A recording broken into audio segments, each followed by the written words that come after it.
If LeBron James and Kevin Garnett had a baby, you get Cooper Flagg. And why I say that is that type of presence, that type of leadership, that type of just basketball IQ and knowledge around him every single day from those pieces. So I think he's gonna be.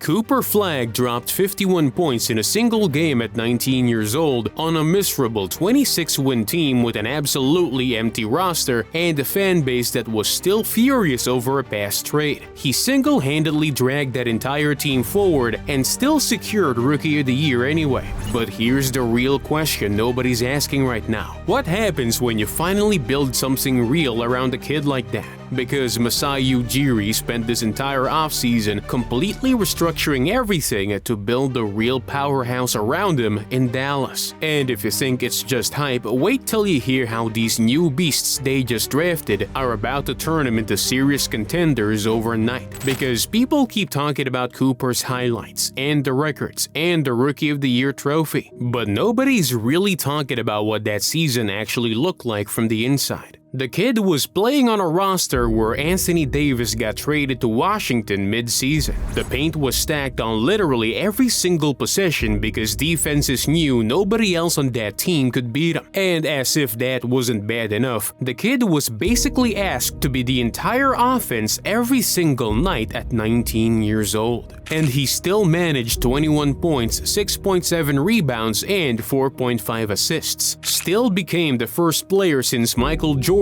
to lead his team in points, rebounds, assists, and steals in the same season, and he dropped 51 in Orlando to become the youngest player in NBA history to score 50 in a game. And he did all of that while shooting 29.5% from 3. He was magnificent.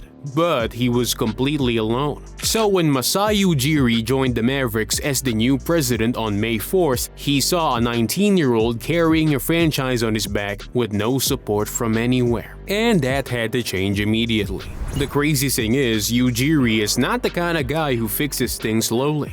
You have to understand who this man actually is before you understand why Dallas going after him specifically was such a big deal. This is the same person who spent 12 years in Toronto building one of the most respected organizations in the entire NBA from basically nothing, taking them to 8 playoff runs and getting them the only championship they've ever won back in 2019. And the craziest part about what he built there was not even the trophy. It was the players. He literally built all-stars out of raw projects like Pascal Siakam, turned the completely undrafted Fred VanVleet into a high-level player, and molded OG Anunoby into an absolute defensive menace on the perimeter. Ujiri's real gift has never been finding talent. It's building the environment where the talent becomes way more than anyone expected. So when he walked up to that podium at his first Dallas press conference and said this, I hope to bring calm. I hope to bring to this place winning. Yes, we want to get back to winning. This is a winning organization.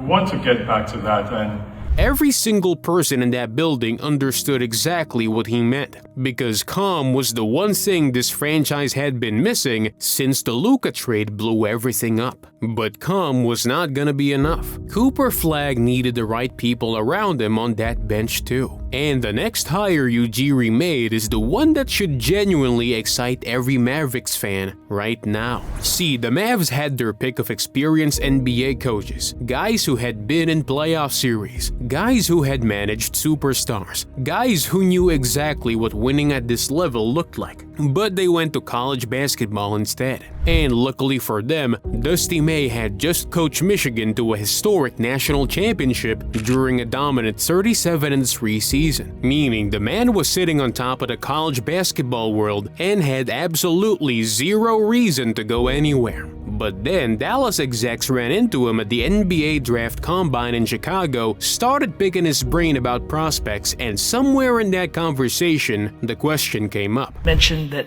would I have any interest in this job? And my eyes went up and instantly I said, this one checks all the boxes. And honestly, you can see why. Because what Dallas was offering him was not just an NBA job. It was a 19-year-old franchise cornerstone who just had one of the greatest rookie seasons in NBA history with nothing around him. they handed Dusty a completely clean slate with total alignment with Ujiri and the new front office and the chance to build something from the ground up around a player he could genuinely shape. But less than 6 hours after officially being named head coach, Ujiri handed him something else, a familiar face from Michigan, and the rest of the league immediately called it a mistake. See, while every analyst on the internet was busy writing think pieces about why Dallas drafted a big man they didn't need, Morez Johnson Jr. walked into his very first NBA Summer League game and dropped 27 points on 12 for 17 shooting against the guy most people thought should have been taken ahead of him in the draft. And when someone asked him how he felt about it afterwards, he just looked at the camera and said this. What did you make of your performance? It was alright. It would have been better if we got a win, but it was cool. And look, the concerns about the fit are real. I mean, the front court's already crowded with Lively, Gafford, and Washington, all fighting for minutes, and his three-point shooting is still very much a work in progress after going 1 for 4 from deep in that debut. But what people are missing is that this is a 6'9", 260-pound wingspan monster with an NCAA national championship ring who Dusty May coached for 2 years. The defensive ceiling on that pairing alone should genuinely terrify every offensive coordinator in the Western Conference. But Dallas didn't stop there. They went back into the first round the same night and grabbed Sergio De La Rey at number 25, a 6'6" Spanish combo guard who shot 41% from 3 in the top Spanish league and is already on a plane to Dallas to sign his rookie contract right now. And for a guy who spent his entire rookie year with absolutely nobody around him who could create their own shot, Cooper having De La Rey feeding him from the perimeter next season is gonna make this a completely different conversation next season. This is the backcourt balance that Cooper desperately needed, the playmaker who takes pressure off him in the fourth quarter. But what if I told you that's not the move that's gonna make the Mavericks contenders next season? Because Kyrie Irving is coming back. And before you say anything, yes, he's 34 years old. Yes, he's coming off a torn ACL. And yes, his track record of actually showing up when it matters has been, let's call it, inconsistent. All of that's completely fair. But the last time we actually saw Kyrie Irving on a basketball court, he was averaging 25 points, 40% from 3, 5 assists, and he was shooting 47% from the field in what was arguably the most efficient season of his entire career. And now he's about to walk into a locker room with Cooper Flagg, who just spent a full year begging for literally anyone who could create their own shot to stand next to him. Think about what that actually looks like on the floor. The craftiest offensive player of his generation running pick and rolls with a 19-year-old who's already being compared to prime Michael Jordan. Every time a team tries to cheat and slide over to help off Kyrie, Flagg will make him pay. Every time they lock in on Flagg, Kyrie makes him foolish. That's the worst thing that could happen to the other teams next season. And that's still not even the full picture, because Ujiri also swung a trade with Memphis to bring in Santi Aldama. Getting a 25-year-old versatile big man who gives you 14 points and 7 rebounds on a team-friendly deal is an absolute steal that keeps Dallas's finances completely flexible. Oh, Derek Lively's also coming back after foot surgery, and Max Christie shot 40% from 3 last season and gives Flagg the floor spacing he never had.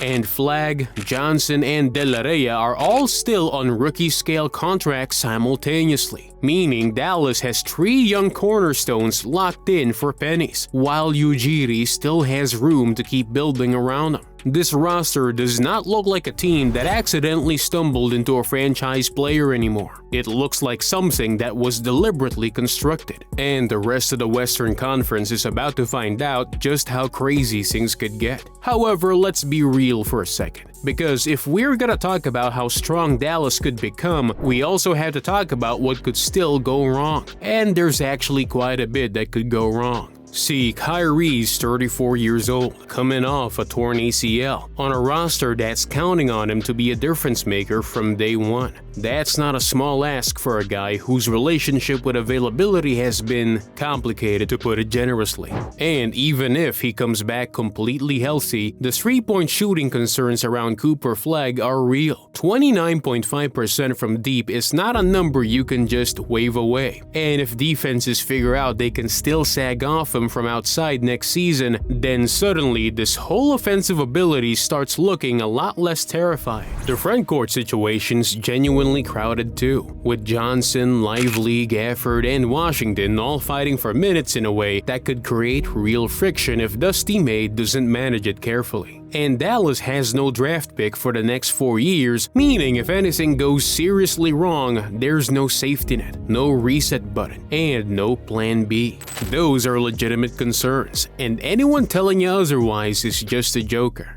But here's what those concerns are all missing. Flagg shot 29.5% from 3 on a broken roster, where defenses could completely ignore every single person around him and just load up on stopping him specifically. With Kyrie and De La Rey on the floor demanding attention, yeah, things are definitely changing. Morris Johnson Jr. also improved his three-point shooting from 0 attempts as a freshman at Illinois to 34% at Michigan in a single year. A kid who improves that fast does not have a ceiling anyone can confidently put him on right now. And Dusty May has already proven twice that he does not need a perfect roster. He needs the right environment. He built a Final Four team with 4 guys and no size. He built a national championship frontcourt that nobody saw coming. So whatever Dallas throws at him, he has already shown he can figure it out. The Luka trade is gonna sting for a long time. Nobody's pretending otherwise. But the next time someone in your group chat calls Dallas a joke, just show them this roster. And then ask them when the last time a franchise was accidentally built this well. So, can Masai Ujiri actually pull this off? Or is this just a cleaner version of the same mess? Let me know what you think.